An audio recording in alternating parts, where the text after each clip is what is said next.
Episode की starting में हमें दिखाया जाता है कि चर्च के बाहर कोई दो लड़कों को छोड़ के चले जाता है, जिनको प्रीस्ट अपने चर्च में ले जाता है उनको पालने के लिए। जिनमें से एक बच्चे का नाम होता है यूनो और दूसरे का नाम होता है आस्था। 15 साल के बाद हमको दिखाया जाता है कि किसान लोग मैजिक से खेती कर रहे होते हैं और चर्च के बाहर आस्था नाम का लड़का सिस्टर लिली को कहता है, एक दिन मैं विज़र्ड किंग बनूंगा और तुमको खुश रखूंगा, so please marry me. Sister lily उसको बोलती है, मैं किसी से भी शादी नहीं कर सकती क्योंकि मैं सभी की सिस्टर हूँ। बट आस्था सिस्टर लिली की बातों को समझता ही नहीं है और जोर जोर से चिल्लाकर कहता है, प्लीज मेरे से शादी कर लो, प्लीज मेरे से शादी कर लो। इसलिए मजबूरन सिस्टर लिली को अपने मैजिक से आस्था को शांत करना पड़ता है। उसके बाद भी आस्था नहीं मानता। यूनो नाम का एक लड़का आकर अपने मैजिक से आस्था को रोकता है। आस्था उससे गुस्से से कहता है, तुम बीच में क्यों आ रहे हो। यूनो उसकी कमियां निकालकर समझाने की कोशिश करता है कि sister lily is a women of cloth, so she can't get married. आप लोगों को तो पता ही होगा, चर्च में जितनी भी सिस्टर होती हैं वो किसी से भी शादी या किसी के साथ भी रिलेशनशिप में नहीं आ सकती।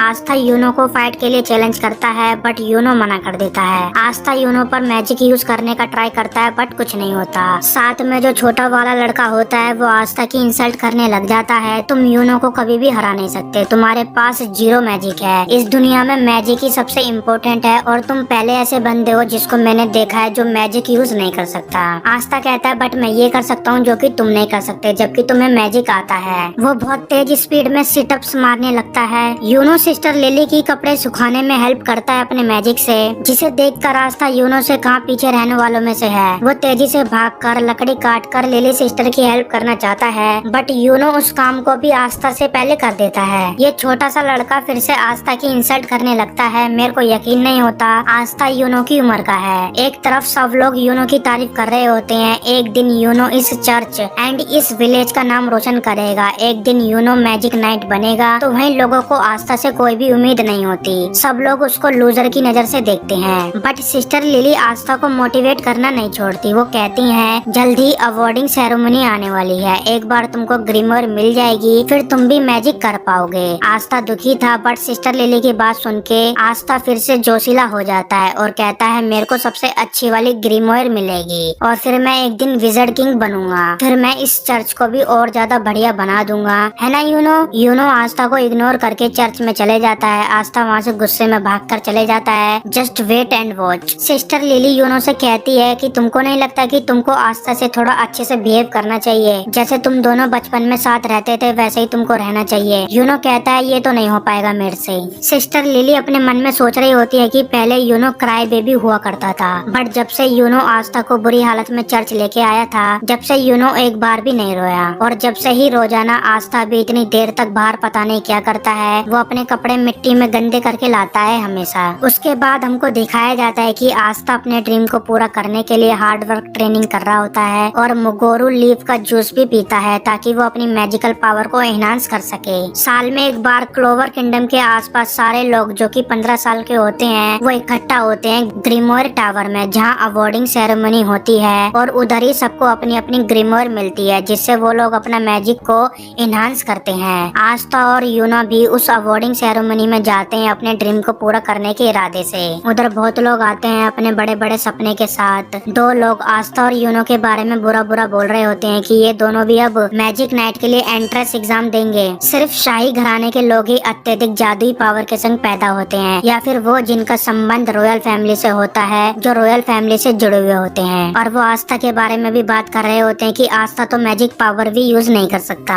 फिर वहाँ ग्रीमर टावर के मास्टर आते हैं जो कहते हैं, आस्था की इस एरिया में कोई भी कभी भी विज़र्ड किंग नहीं बना और न ही किसी ने मैजिक में वो महानता हासिल की, बट मैं आशा करता हूँ कि तुम में से कोई ना कोई विज़र्ड किंग जरूर बनेगा। अवार्डिंग सेरेमनी को आयोजित करके सबको अपनी अपनी ग्रीमर दे दी जाती है। ग्रीमर आप लोग एक मैजिकल बुक से समझो जो लोगों का मैजिक पावर एनहांस करती है। सबको अलग अलग ग्रीमर चूज करती है। किसी को छोटी तो किसी को मोटी ग्रीमर मिलती है, किसी को पतली तो किसी को बड़ी, पर मिलती सबको है। बस आस्था को ही कोई ग्रीमर नहीं मिलती। ग्रीमर टावर का मास्टर कहते हैं, ट्राई नेक्स्ट ईयर। सब आस्था पर हंसने लगते हैं जोर जोर से। यूनो को 4 लीफ ग्रीमर मिलती है जो सबसे ज्यादा चमक रही होती है और उस 4 लीफ क्लोवर ग्रीमर को देखकर सब चौंक जाते हैं क्योंकि वो 4 लीफ क्लोवर ग्रीमर उनके पास थी जो फर्स्ट विज़र्ड किंग बने थे। यूनो कहता है, मैं विज़र्ड किंग बनूंगा। सब लोग खुशी के मारे चिल्ला रहे होते हैं। सब लोग यूनो की तारीफ कर रहे होते हैं। सब लोग उसको अप्रिशिएट कर रहे होते हैं। आस्था यूनो से कहता है जस्ट वेट एंड वॉच, मैं तुमसे जल्द ही कैचअप कर लूंगा क्योंकि मैं तुम्हारा राइवल हूँ। सब लोग आस्था का बहुत ज्यादा मजाक बनाते हैं, जिसको ग्रेमर तक नहीं मिली वो इस स्मार्ट बंदे का राइवल कैसे बन सकता है। यूनो वहाँ से आस्था से ये कहकर चले जाता है कि ये तो कभी नहीं होने वाला जो कि तुम सोच रहे हो। वहाँ से जाने के बाद आस्था पेड़ पर उल्टा लटक कर सोच रहा होता है कि ये तो मैंने कभी नहीं सोचा था कि मेरे को ग्रेमर नहीं मिलेगी। फिर भी आस्था उम्मीद नहीं छोड़ता, चाहे 1 साल लगे, चाहे 10 साल या फिर 100 साल, वो हार्ड वर्क करता रहेगा जब तक कि उसको ग्रेमर ना मिल जाए। उसके बाद जब यूनो ग्रेमर टावर से जा रहा होता है, बाहर 2 लड़के यूनो से फाइट करने लग जाते हैं जो सेरेमनी के टाइम आस्था और यूनो के बारे में बुरी बुरी बात कह रहे थे। उनमें से एक बंदा आस्था से जेलस हो रहा होता है कि उसको 4 लीफ क्लोवर वाली ग्रेमर मिली और वो अपनी ग्रेमर निकालकर यूनो पर अटैक करता है। यूनो बिना अपनी ग्रेमर को यूज किए उस बंदे के अटैक को बहुत इजीली हैंडल कर लेता है। फिर वो बंदा अपने साथ वाले लड़के को फोर्स करने लगता है कि वो यूनो पर अटैक कर उसको खत्म करे। तभी वहाँ एक और बंदा आता है जो उन दोनों को अपने मैजिक पावर यूज करके चेन में बांध देता है और फिर यूनो को भी बांध कर यूनो की ग्रेमर ले लेता है। यूनो कहता है तुम कौन हो और मेरी ग्रेमर लेने का कोई फायदा नहीं। वो कहता है मैं पहले बहुत फेमस मैजिक नाइट था, रेंची ऑफ चेन मैजिक, बट मेरे को निकाल दिया गया था और अब मैं एक मनुष्य चोर हूँ। मेरे को पता है ग्रेमर जिनको चुनते हैं उसके अलावा और कोई बंदा ग्रेमर को यूज नहीं कर सकता, but underground collectors grammar collect करते हैं और 4 लीफ क्लोवर वाली ग्रेमर के बदले वो अच्छे खासे दाम देंगे मेरे को।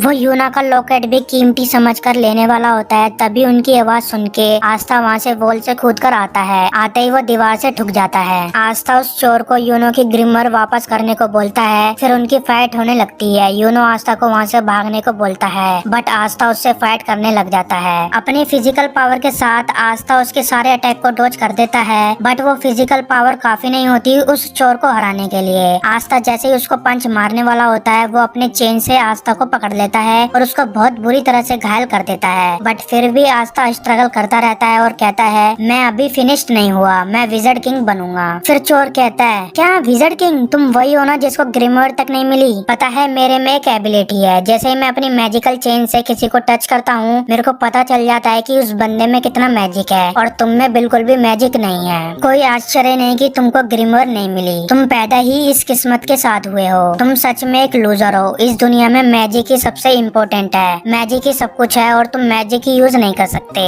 आस्था भी सोचने लगता है फिर तो मैं कितनी भी कोशिश कर लूँ मैं कभी भी मैजिक यूज नहीं कर पाऊंगा और वो गिव अप करने वाला ही होता है। तभी यूनो कहता है आस्था ये सच है कि तुम कभी भी विजर्ड किंग नहीं बनोगे क्योंकि विजर्ड किंग मैं बनूंगा। बट आस्था तुम लूजर नहीं हो, तुम मेरे राइवल हो।